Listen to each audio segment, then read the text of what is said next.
For people who might not have heard of it, it's essentially the largest cash prize of any show in the world.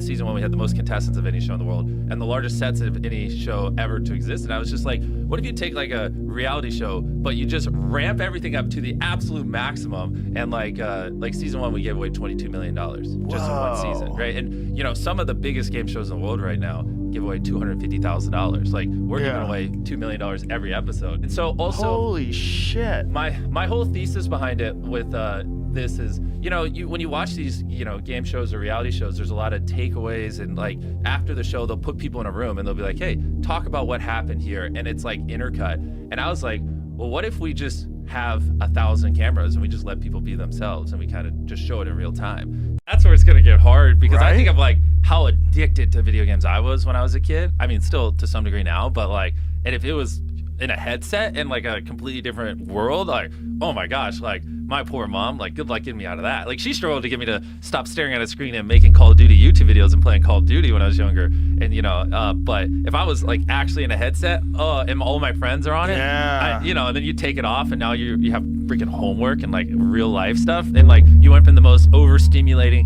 beautiful, different utopia world where everything's amazing and you're with your friends and you're having fun, and then you take it off and you're back in like real life, which sucks. Like that's like a whole different level of addiction than like current video games would have. Another thing I think is a thing that people should hear is, especially in America, do you know that, I mean, it's probably not going to surprise you, but 40% of food that's produced in America ends up getting thrown away.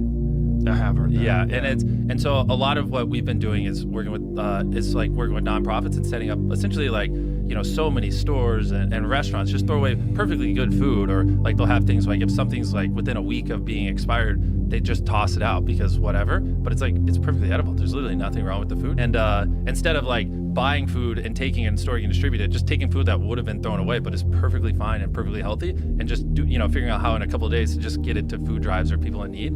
Like if you work at a retailer, I'm sure a lot of people here do, that throws away perfectly good food because they're like, they never want to run a risk of something being bad on the shelf, so they'll preemptively throw it away. The amount of money and time and effort involved in this is like above and beyond what most people are willing to do. Yep. And it's way more than a traditional television network would ever do, because a traditional television network would look at the upside, they would look at the money, and they would go, we're going to spend X amount of money to make it this much better, but if we just take it down a couple of notches, we save 80%. Yeah. And they would do that, but you're like, can we make it even cooler? Let's put all the money back into the show. Some of the communities, we were getting so many kids out of child labor, there literally wasn't a school because kids just worked on the farm. So like some of these, we literally built a school so they could go to school, because the goal isn't just to get the kids out of child labor, it's also to get them an education. So they're not, because if you grow up only working on a cacao farm, you have no education. So then you're basically doomed to working on